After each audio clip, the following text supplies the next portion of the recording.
Very good morning. सो आज है 14 सितंबर 2020 और बहुत सारी यूनिवर्सिटीज़ के पेपर अपलोड हो चुके हैं और स्टूडेंट्स जो काफ़ी डाउट में है कि 16 पृष्ठ का अर्थ क्या होता है या फिर उत्तर पुस्तिका कैसे बनाना है या उसके साथ किन किन पृष्ठों को लगाना अनिवार्य है, तो ये शॉर्ट वीडियो उसी के लिए बनाई हुई है। ठीक है, सबसे पहले हम 16 पृष्ठ के डाउट को क्लियर कर लेते हैं। देखिए पेपर के जस्ट ऊपर देखिए हेडिंग लिखी हुई है कि प्रत्येक प्रश्न पत्र जो है उसकी लिमिट जो है वो 250 से 300 शब्द है। ठीक है, तो सबसे पहले आप अपना प्रश्न पत्र की हेडिंग चेक कर लीजिए कि उसमें लिमिट कितनी दी हुई है। ठीक, तो इसका मतलब ये होता है कि प्रत्येक क्वेश्चन को आपको 2.5 से 3 पेज में एंड अप करना है। ठीक है, depend on your hand writing, तो आपको वर्ड लिमिट ध्यान रखना है। इससे अधिक तो बिल्कुल नहीं होना चाहिए, 250 से 300 वर्ड्स, और उससे कम चल सकता है। ठीक है, तो इस बात का ध्यान रखिए। तो एक डाउट तो हमारा क्लियर हो गया। ठीक है, अब कॉपी में देखिए, कॉपी में हमें अरेंज कैसे करना है पेपर्स को। तो फर्स्ट पेपर जो रहेगा वो हमारा फॉर्मेट का रहेगा। ठीक है, और नेक्स्ट पेपर रहेगा हमारा एडमिट कार्ड। फिर उसके बाद आएगी हमारी 16 पेजेस की कॉपी। तो देखिए ये हमारा रहेगा फर्स्ट पेज, ये फॉर्मेट कुछ ऐसा रहेगा। ठीक है, देन आपका एडमिट कार्ड ये ऐसा, और उसके बाद आपकी आएगी कॉपी। कॉपी आप रजिस्टर्ड पेज भी यूज़ कर सकते हैं, लाइनिंग वाले भी कर सकते हैं, A4 size normally blank pages भी कर सकते हैं। ठीक, तो इतनी चीज़ें क्लियर हो गई। ठीक है, अब हम देख लेते हैं फॉर्मेट में आपको फिल कैसे करना है।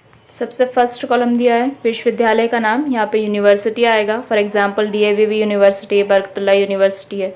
ठीक है, नेक्स्ट है महाविद्यालय का नाम, तो महाविद्यालय के नाम पे आपके कॉलेज का नाम आ जाएगा, जिस भी कॉलेज में आप अध्ययन कर रहे थे। ठीक है, उसके बाद है थर्ड पॉइंट में परीक्षा केंद्र का नाम, तो जिस केंद्र पे आप जमा करने जाएंगे या फिर इसके पहले जब आपके पेपर हो चुके हैं तो उस केंद्र का नाम यहाँ पे आएगा। ठीक, फिर नेक्स्ट है कक्षा, तो कक्षा में आप किस कक्षा में हैं, जैसे MA 4th सेम में हैं आप, तो वो आएगा यहाँ पे। ठीक है, फिर छात्र का स्टेटस जो है, छात्र का स्टेटस आप रेगुलर है, नियमित हैं। ठीक है, प्राइवेट है या भूतपूर्व है। फिर नेक्स्ट आता है हमारा विषय। तो देखो जो आपका एडमिट कार्ड रहता है ना, एडमिट कार्ड के लास्ट में आपको पेपर डिटेल्स लिखी हुई रहती है। ठीक है, तो उस बेस पे आपको लिखना है। तो आपका विषय तो खैर आपकी कक्षा पे डिपेंड करेगा आपने किस विषय को लिया है। जैसे आपने MA जो है पॉलिटिकल साइंस से कर रहे हैं तो ये विषय आ जाएगा, हिस्ट्री से कर रहे हैं। ठीक है, तो ये विषय में आ जाएगा। ये 6.7 जो प्रश्न पत्र है, मान लीजिए प्रश्न पत्र में आप चौथा पेपर लिख रहे हैं या फिर चतुर्थ प्रश्न पत्र यहाँ पे आएगा 4th।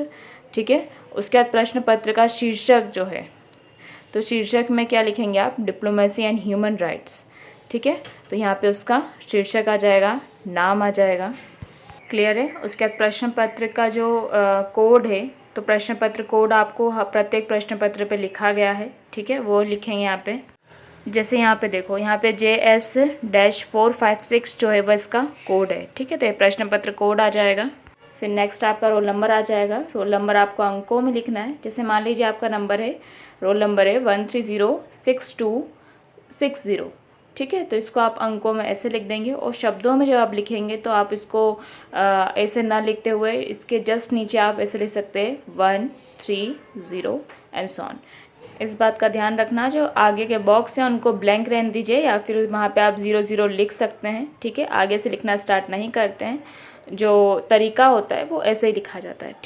ठीक है, तो ये क्लियर हो जाएगा। फिर आपका आ जाएगा एनरोलमेंट नंबर। एनरोलमेंट नंबर तो आपके एडमिट कार्ड पे भी लिखा हुआ है, जैसे DS1300। ठीक है, XYZ जो भी हो। ठीक है, उसके बाद अपना 12वां जो है प्रश्न पत्र की दिनांक, तो इसको लेके तो बहुत सारे स्टूडेंट को कन्फ्यूज़न होगा। तो देखिए प्रश्न पत्र की दिनांक जो है ना, तो जिस दिन आपके प्रश्न पत्र अपलोड हुए, जैसे आज की दिनांक, आज बहुत सारे प्रश्न पत्र अपलोड हो चुके हैं।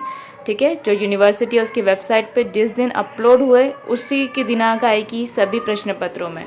ठीक है, उसके बाद उत्तर पुस्तिका जमा करने की दिनांक, तो जिस दिन आप जमा करेंगे उसकी दिनांक यहाँ पे आएगी। ठीक है, जैसे मान लीजिए आपने 18 सितंबर को जमा करी है तो आप 18 तारीख लिखेंगे यहाँ पे। ठीक है, उसके बाद केंद्र पर जमा की गई उत्तर पुस्तिकाओं पे कुल पृष्ठों की संख्या। देखिए तो कुल पृष्ठ तो हमारे 16 हैं, तो 16 में से आपने कितने पृष्ठ भरे हैं, जैसे आपने एटलीस्ट आपको 15, 13, 15, 14 इसी सीक्वेंस में चलते रहने देना है, इससे ज़्यादा कम नहीं होना चाहिए। ठीक है, नहीं तो मार्क्स मिलेंगे नहीं, और ज़्यादा तो होना ही नहीं चाहिए 16 से ज़्यादा। अरे पता नहीं ये कौन बच्चा रो रहा है एक तो यहाँ पे। ठीक है, फिर नेक्स्ट देखिए, आप जमा करने जाएंगे तो ये आपको 2 फॉर्मेट है, वैसे तो वहाँ से उपलब्ध करवाए जाना ही चाहिए। ठीक है, जहाँ पे आप जमा करने जाएंगे उस सेंटर पे। तो ये फॉर्मेट आप लोगों को भरना है, ध्यान से इसको भरना। इसमें जो इन्फॉर्मेशन है ये विद्यार्थियों के द्वारा भराई जाएगी, ठीक है। इस पर हस्ताक्षर होंगे विद्यार्थी के, और उसके बाद सील साइन करके वो एक कॉपी वो आपको जमा करना है और एक आपको प्रमाण के रूप में रखना है। सो होप आपको काफ़ी कुछ क्लियर हो गया होगा, आपकी उत्तर पुस्तिका से लेकर आपके जमा करने तक का। और इसके अलावा भी कुछ डाउट्स वगैरह हो तो आप कमेंट कर सकते। एंड वन मोर थिंग कि अगर कुछ चीज़ें क्लियर नहीं हो रही है तो आप उस चीज़ को ब्लैंक रहने दीजिए। जब आप जमा करने जाएंगे तो वहाँ पे आप क्लियरली पूछ के ही उसको फिल करिए, ठीक है। उसको गलत फिल नहीं करना है, इस चीज़ का सबसे ज़्यादा ध्यान रखिए, ठीक है। Thank you.